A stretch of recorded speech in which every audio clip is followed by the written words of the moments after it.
ሰላምና ጤና በያላችሁበት ይሁን ክብራትና ክብራን ተመልካቾቻችን ከሀዲያ ቴሌቪዥን የሰዓቱን ዜናዎች ይዘን ቀርበናል። ዜናውን እየመራው አብሬያችሁ የምቆየው እኔ ዘሪቱ ኤልያስ ነኝ። አርዕስተ ዜናዎቹን በማስቀደም እንጀምራለን።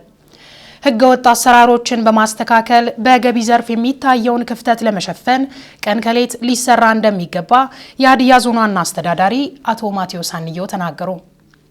በዱና ወረዳ በ2016 ዓ.ም የተመረቀው የቀነንቾ ዋገበታ ንጹህ የመጠጥ ውሃ ፕሮጀክት በነዳጅ ምክንያት እስካሁን አገልግሎት ባለመስጠቱ ወደ ትራንስፎርመር እንዲቀየር የወረዳው ነዋሪዎች ጠየቁ።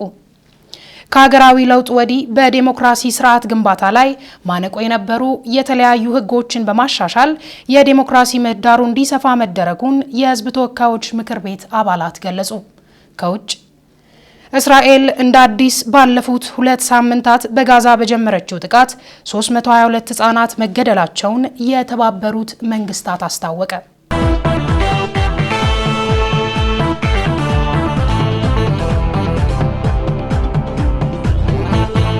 ወደ ዝርዝር ዜናዎች አልፈናል። አብራችሁን ሁኑ።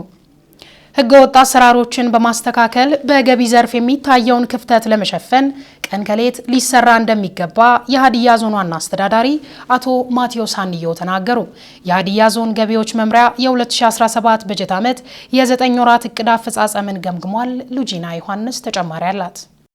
የሀዲያ ዞን ገቢዎች መምሪያ የ2017 በጀት ዓመት የ9 ወራት እቅድ አፈጻጸም የሀዲያ ዞን ዋና አስተዳዳሪ አቶ ማቴዎስ አንዮን ጨምሮ የወረዳዎችና የከተማ አስተዳደሮች ዋና አስተዳዳሪዎችና ጉዳዩ የሚመለከታቸው አካላት በተገኙበት በሆሳዕና ከተማ ገምግሟል። መድረኩ በዞኑ ዋና አስተዳዳሪ አቶ ማቴዎስ አንዮና በዞኑ ገቢዎች መምሪያ ኃላፊ አቶ ታምራት ግዛው ተመርቷል። በገቢ ዘርፍ ባለፉት 9 ወራት የተሰሩ ስራዎች ሪፖርት ቀርቦ የተመዘገቡ ጠንካራና ደካማ ኖች ታይተው ቀጣይ አቅጣጫዎች ላይ ሰፊ ውይይት ተደርጓል። የዞኑ ዋና አስተዳዳሪ አቶ ማቴዎስ እንደገለጹት ጊዜው ገቢን ለማሳደግ ሌት ተቀን መስራት እንደሚፈልግ ጠቅሰው የገቢ ስራ የሁሉም እንደሆነ ተናግሯል። አሁን ያለንበት ወቅት እንኳን ቀርቶ ማታ ሰርተን ብናሳካ ጥሩ ነው። አጠቃላይ ችግር ውስጥ ልንገባ የምንችልበት ወቅት ደርሰዋል ማለት ከፋይናንሻል ስርዓቱ ጋር ተያይዞ ማለት ነው። አቶ ማቴዎስ አክለውም የክልሉ መንግስት መመሪያዎችን ጨምሮ በርካታ ድጋፎችን እያደረገ እንደሚገኝ ገልጸው በአንዳንድ ወረዳዎች በገቢ አሰባሰብ ክፍተት እየፈጠሩ ያሉ ማዘጋጃ ቤቶችን በጥልቀት ማየትና መከታተል እንደሚገባም አንስተዋል። የክልሉ መንግስት ብዙ ድጋፍ አድርጓል። መመሪያዎችን በማዘጋጀት ደንቦችን በማዘጋጀት አሁን ቅድም ባለፈው ፋይናንስም ስላነሳን አንደግም የሀዲያ ዞን የገጠር መጠቀሚያ ግብር 150 ብቻ ነው ወይ ሚሊዮን የሚሆነው? እሱ ላይ አስተያየት ቢሰጥ ጥሩ።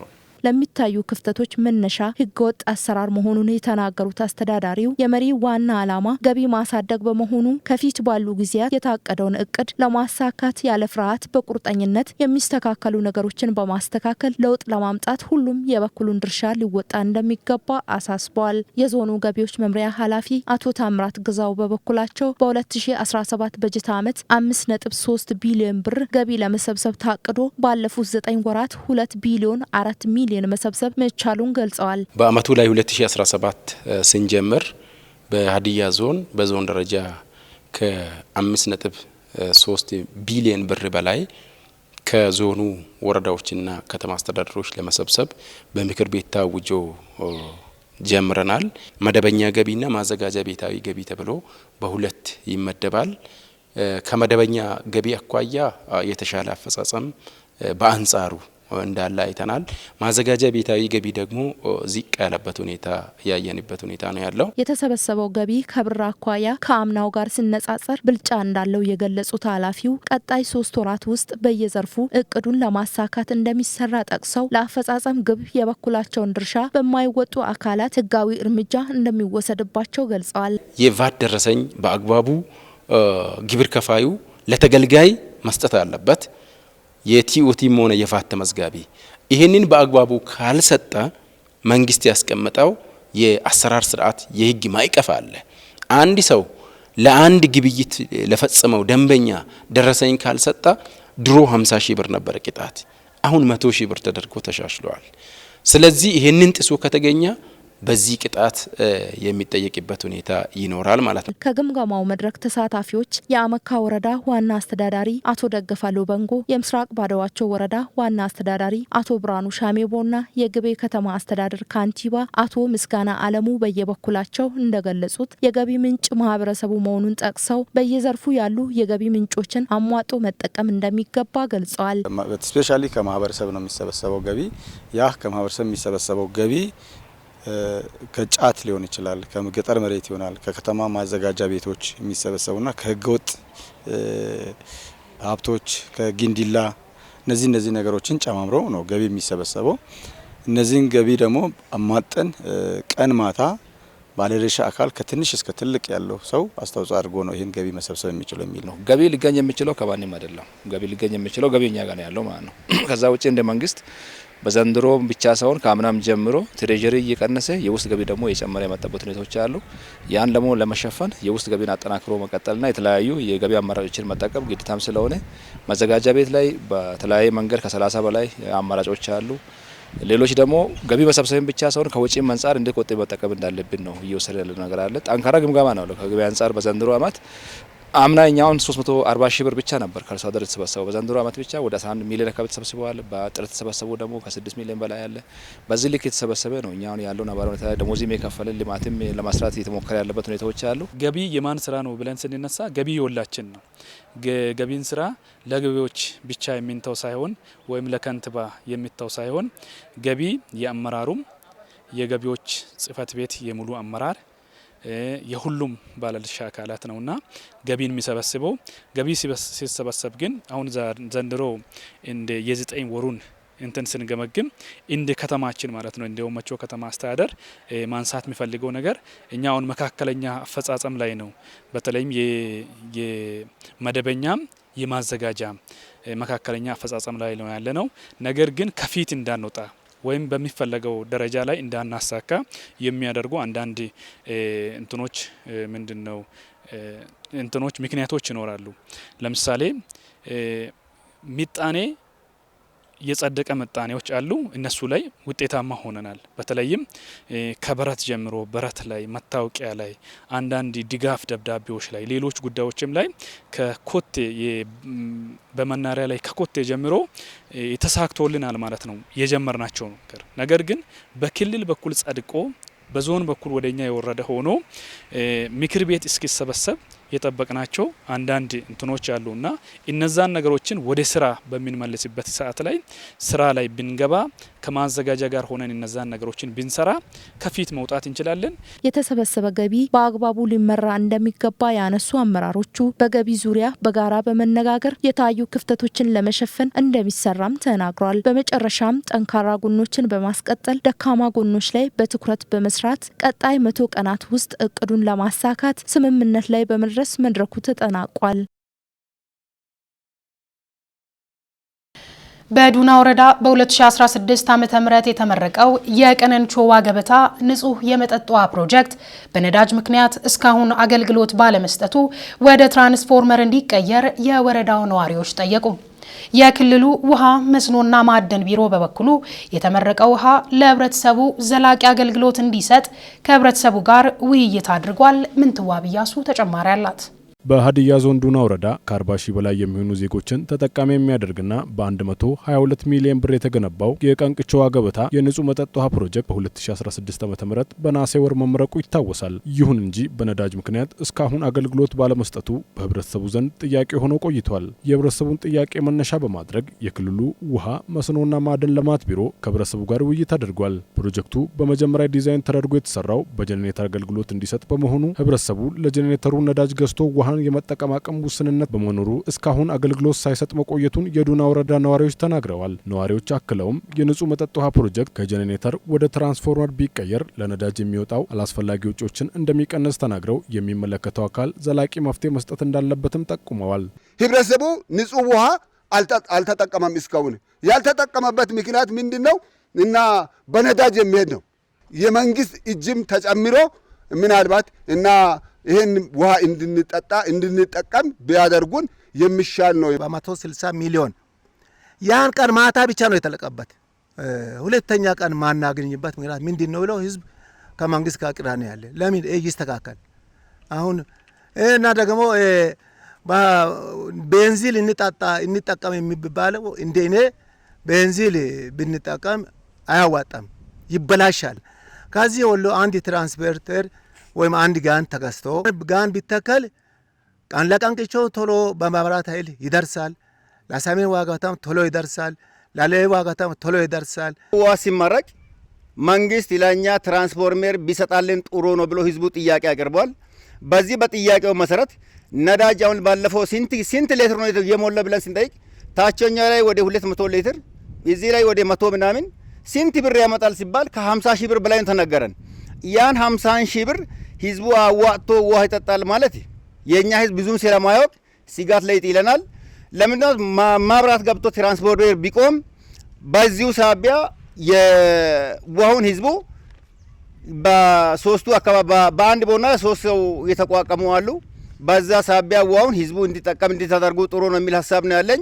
በውይይቱ ወቅት የክልሉ ውሃ መስኖ ማዕድን ልማት ቢሮ ምክትል ኃላፊና የውሃ ሀብት ጥናትና ዲዛይን ዘርፍ ኃላፊ ኢንጂነር አየለ ኬርጋ የውሃ ፕሮጀክቱ ለ15 ዓመታት አገልግሎት ይሰጣል ተብሎ የተሰራ ቢሆንም እስካሁን አገልግሎት ሳይሰጥ መቆየቱ አግባብ አለመሆኑን ተናግረዋል። የውሃ ፕሮጀክቱ በአጭር ጊዜ ውስጥ ችግሩ ተፈቶ አገልግሎት መስጠት እንዲችል ኮንትራክተሩ በመጀመሪያ ዙር ያለውን ችግር በመፍታት ነዳጅ ሞልቶ አገልግሎቱን እንዲያስጀምር አቅጣጫ መቀመጡን አስረድተዋል።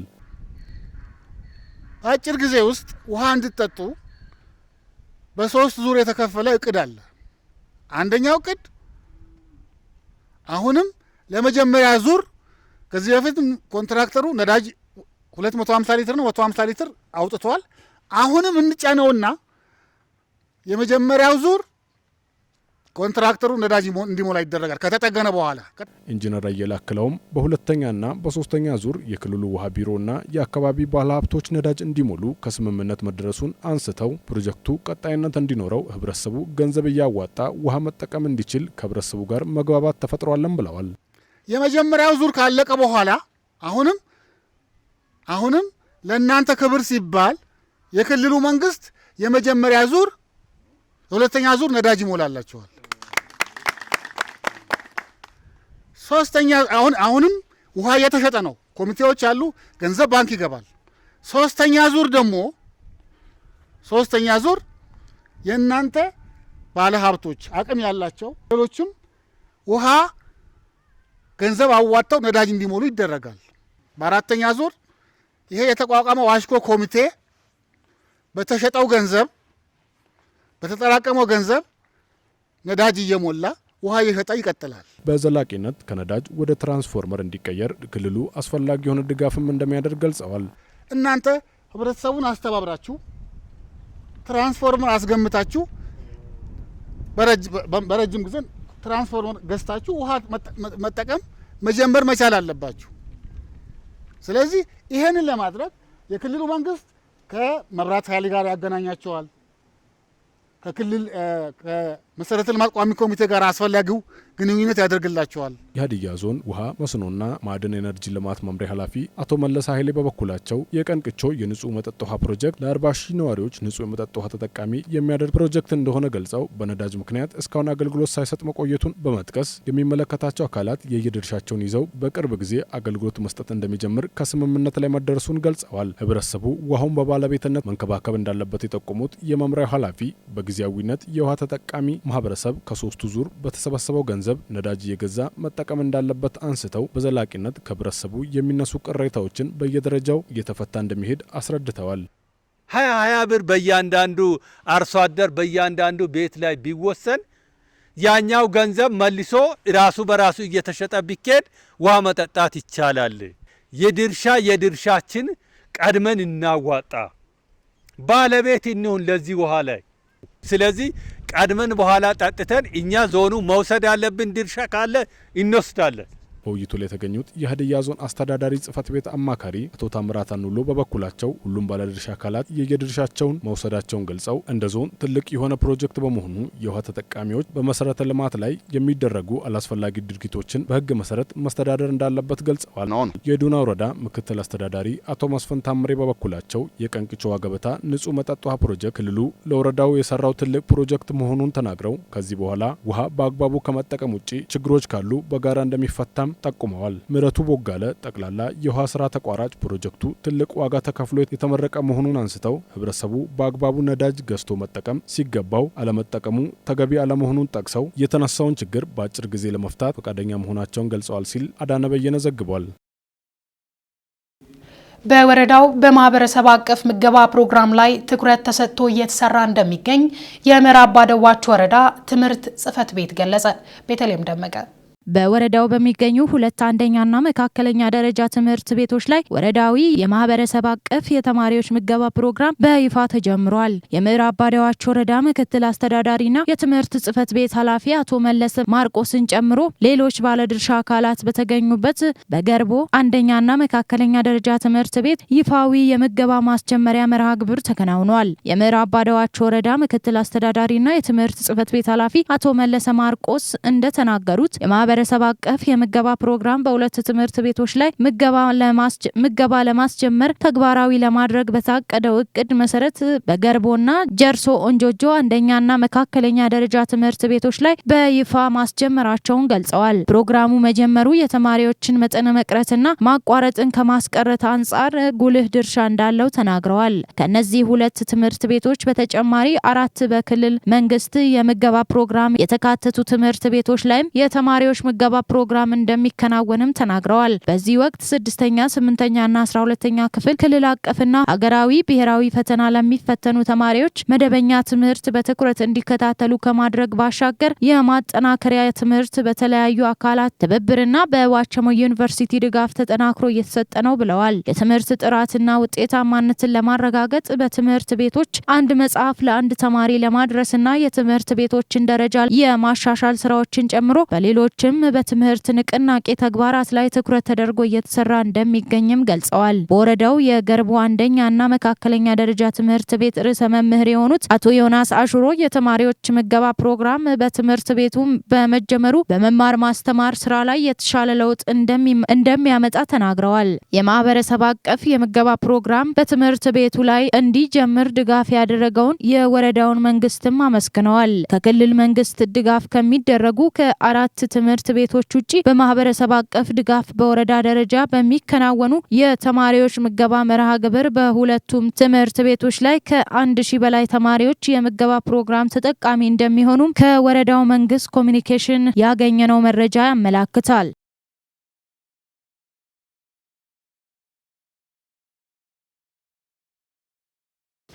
በየደረጃው የሚገኙ የትምህርት ባለሙያዎች የተሻሻሉ አሰራሮችን ተግባራዊ በማድረግ የትምህርትን ውጤታማነት ለማረጋገጥ በቁርጠኝነት መስራት እንዳለባቸው ተገለጸ።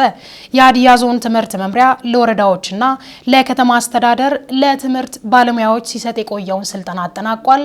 ቤተልሔም ደመቀ ዝርዝር አላት። የዞኑ ትምህርት መምሪያ ለወረዳዎችና ከተማ አስተዳደር ለኢንስፔክሽንና ለልማት ዳይሬክቶሬቶች በተሻሻለው ትምህርት የመምህራን ሙያ ትምህርት ቤት ደረጃ ማሻሻያ ቼክሊስትና አውቶሜሽን ዙሪያ ላይ ስልጠና ሰጥቷል። ስልጠናውን ሲሰጡ የቆዩት የትምህርት መምሪያ ኃላፊ ተወካይ አቶ ወሎሮ ሃንቄቦ እንደገለጹት የስልጠናው ዋና ዓላማ በ3 ርዕሰ ጉዳዮች ላይ እንደሆነ በመግለጽ የመምህራንና የትምህርት አመራርን የትምህርት አቅምን እንዲያጎለብቱ ታስቦ የተዘጋጀ ነው ብለዋል። ሲፒዲን ወይንም ተከታታይ ሙያ ማሻሻያን በእውቀት አውቆ ትምህርት ቤቶችን እና መምህራንን ትምህርት አመራርን ይደግፋሉ፣ ድጋፍ ያደርጋሉ። ሁለተኛ የኢንስፔክሽን ስራን በስታንዳርድ መሰረት በተቀመጠው ከትምህርት ሚኒስቴር በወረዳው ስታንዳርድ መሰረት በእውቀት ይደግፋሉ፣ ይገመግማሉ ማለት ነው።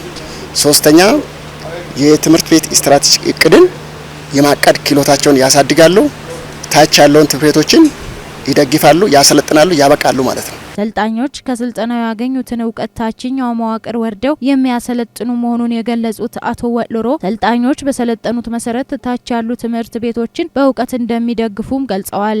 በአጭር ጊዜ ውስጥ ሄዶ የሰለጡትን ስልጠና ለታችኛው መዋቅር ለወረዳ ባለሙያዎች እነዚህ የሰለጠኑ ሰልጣኞች ስልጠና ይሰጣሉ ማለት ነው። በስፍራው ተገኝተን ያነጋገርናቸው ሰልጣኞች በየበኩላቸው ከስልጠናው ሰፊ ግንዛቤ ማግኘታቸውን በመግለጽ በየወረዳቸው ታችኛው መዋቅር ድረስ ወርደው ለመስራት ዝግጁ መሆናቸውን ገልጸዋል። እኛ እንደ ባለሙያ ስራችንም ስለሆነ የትምህርትን ስራ መደገፍ፣ መከታተል መደበኛ ስራችን ነው፣ ትርፍ ስራ አይደለም። ከዚህ አንጻር አቅደን ለመስራት አሁን እዚህ ባገኘነው ስልጠና መሰረት በዛ ልክ ለመስራት ቁርጠኛ ነኝ እኔ በግሌ። ድክመቶቻችንን እንደ ድክመት ተቀብለን ጠንካራ ጎኖቻችንን ደግሞ አጎልብተን ጥሩ ውጤት ለማምጣት እንሰራለን ብዬ ነው ማስበው። ማምሩን ከመደገፍ አንፃር ተማሪውን ክላስ ገብቶ ከማትም አንፃር ሌሎች ፈጠራ ስራዎችም ጋር የተያዙ ጉዳዮች እንግዲህ ዘርፉ ብዙ ስለሆነ እነዛን ለመደገፍ ሁለተኛ ደግሞ የተሰሩ ስራዎችን ኢላቦሬት አድርገው ለማሳያትና እነዛ ሌላዎች ትምህርት ቤቶች ደግሞ ወስቶ ቀስሞ እንደገና ተማሪ ጥሩ ውጤት እንዲያመጣ ለመስራት በቁርጠኝነት ለመስራትና ተማሪ ውጤቱን በየትኛው መንገድ ከፍ ለማድረግ ነው አሁን እኛ በስልጠና ላይ የወሰደነውን ወደ ተግባር ለማዳወጥ ነው ዋና ዓላማ።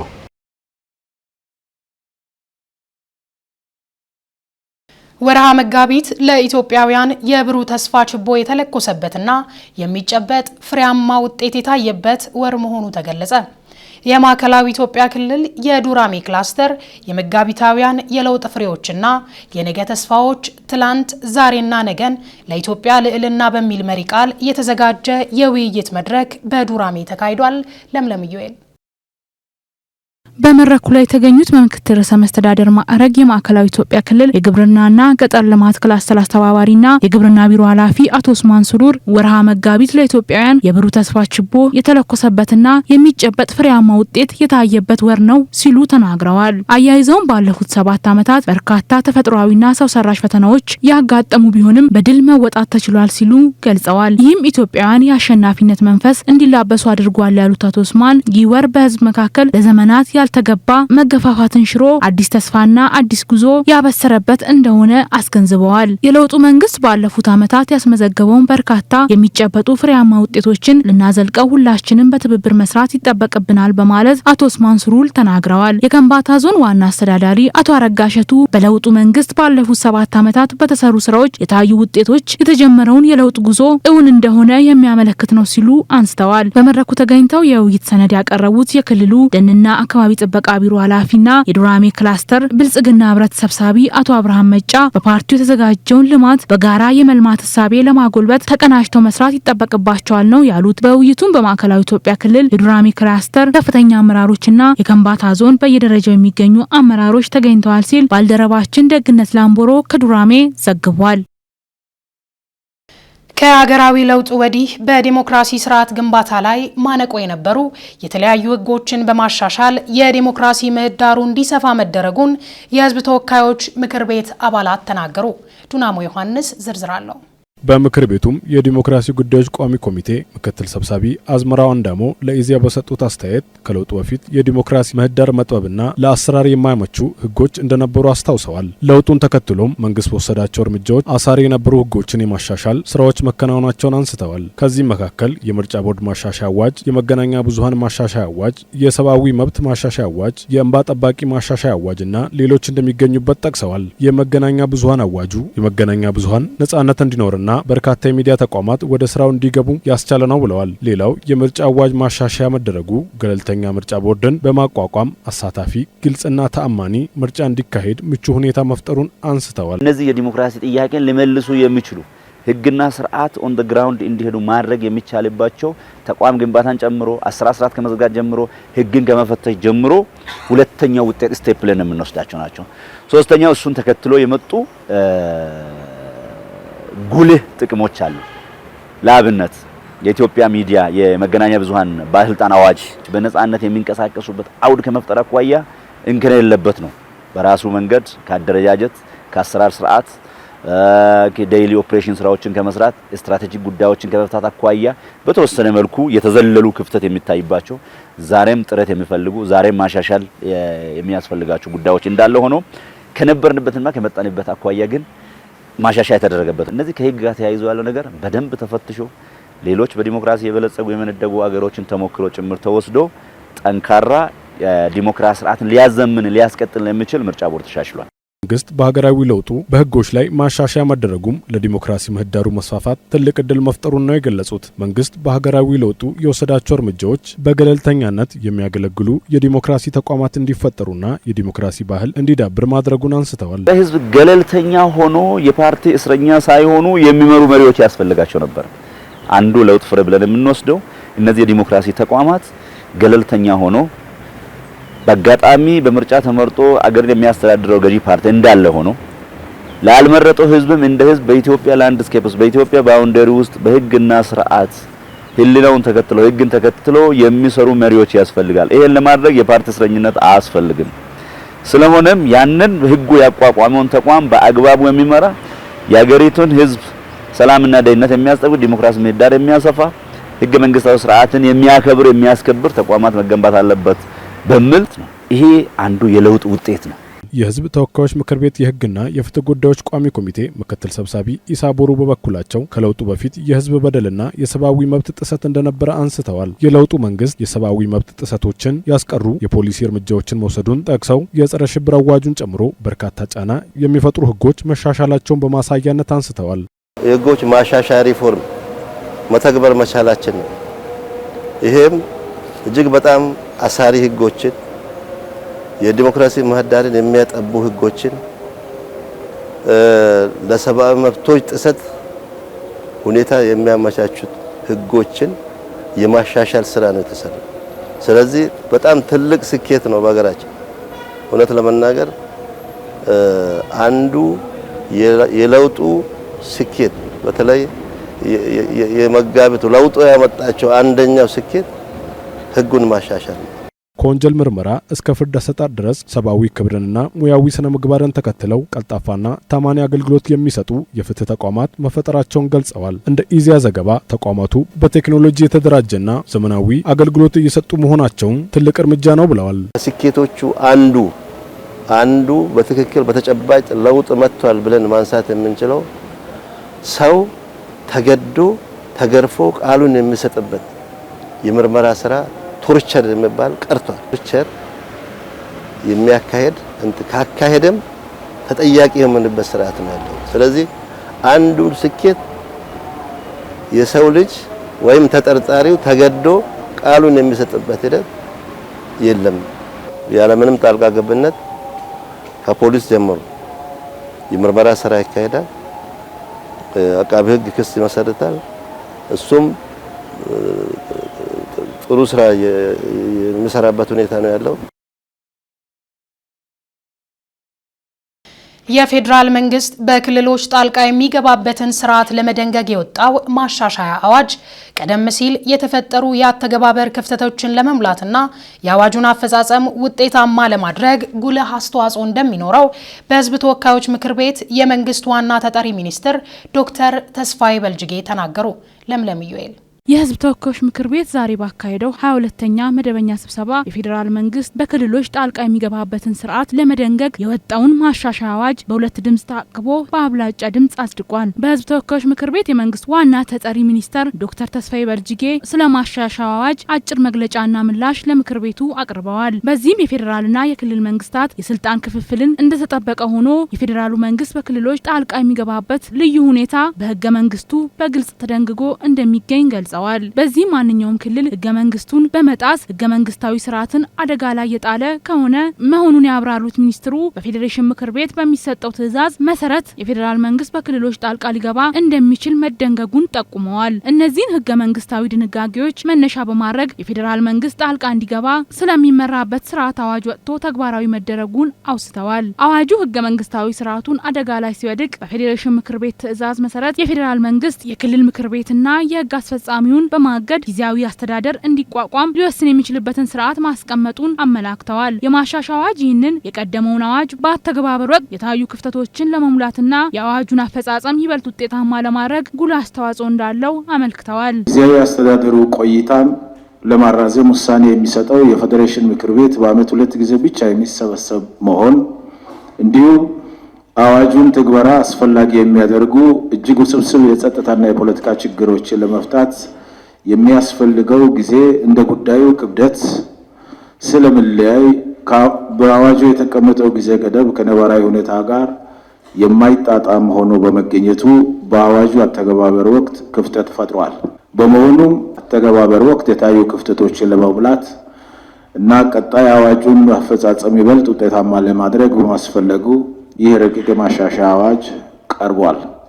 የምክር ቤቱ አባላት በበኩላቸው የቀረበው ማሻሻያ አዋጅ ወቅታዊ መሆኑን ገልጸዋል። በተለይም የሚስተዋሉ ችግሮችን አፋጣኝ ምላሽ ለመስጠትና ህገ መንግስታዊ ስርዓቱን ለማጠናከር ወሳኝ መሆኑንም ተናግረዋል። የቀረበው ማሻሻያው የሀገራችንን ሁኔታ ለማረም ለማስተካከል ይጠቅማል የሚል እምነት አለኝ። ጊዜያዊ አስተዳደሩ የቆይታ ጊዜና ስለሚራዘምበት አግባብ ነው። የቆየውን አዋጅ ሳያው ብዙ መስተካከል ያለባቸው ነገሮች አሉት በውስጡ ማለት ነው። ነቅሰን አንቀጽ 15ን ብቻ ከምናሻሽል አጠቃላይ አዋጁን ለምን ማሻሻል አልተቻለም? ህግና ስርዓትን ለማስከበር በሀገራችን ላይ አሉ ከሚባሉት ህጎች ምናልባትም ከህገ መንግስቱ ቀጥሎ በጣም መሰረታዊ የምንለው አዋጅ እንደሆነ ይታወቃል። እንግዲህ ይህንን አዋጅ መሰረት አድርጎ የቀረበልን ማሻሻያ በተለይም እንደተጠቀሰው አንቀጽ 15 በጣም ወሳኝ በተለይም አሁን ካጋጠመን ችግር አንፃር መሰረታዊ ድንጋጌዎች ይዞ የመጣ ነው። በጣም ተገቢ ነው የሚል አለኝ። እንደዚያ ዘገባ የፍትህ ሚኒስትሯ አና አራያ ስላሴ በሰጡት ማብራሪያ የማሻሻያ አዋጅ ባለፉት ዓመታት በትግበራ ላይ ያጋጠሙ ችግሮችን ለመፍታት ያለመ መሆኑን ገልጸዋል። በዚህ አዋጅ ትግበራ ላይ እንደ ቻሌንጅ ሆኖ የታየውና አሁን ማሻሻያ የቀረበበት የጊዜ ገደቡ እንዴትና በምን ያህል ጊዜ ይሻሻላል የሚለው ብቻ ነው። ከስያሜ ጋር የተያያዙትን በተመለከተ የተከበሩ አባላት አንስተውታል። የፌዴራል አስፈጻሚ አካላት አወቃቀር በየጊዜው የሚቀየር ነው። ይሄ ሲቀየር ግን አዋጆቻችን በሙሉ ተመሳሳይ ማሻሻያ አይደረግም። ምክንያቱም እንደተባለው ለአንድ ሚኒስቴር መስሪያ ቤት ወይም ሌላ አስፈጻሚ አካል የተሰጠው ስልጣን እየተወራረሰ ስለሚሄድ ማለት ነው። እሱን ጨምሮ ሌሎችም ማሻሻያዎች ካስፈለጉ በሌላ ጊዜ የሚታይ ሆኖ አሁን ግን የጊዜያዊ አስተዳደር የቆይታ ጊዜን ማራዘምን በምን ያህል ጊዜ ይራዘማል፣ እንዴት ይራዘማል የሚለውን ተጨባጭ የሆነ ሁኔታ ለመፍታት የቀረበ ነው የሚለውን ነው።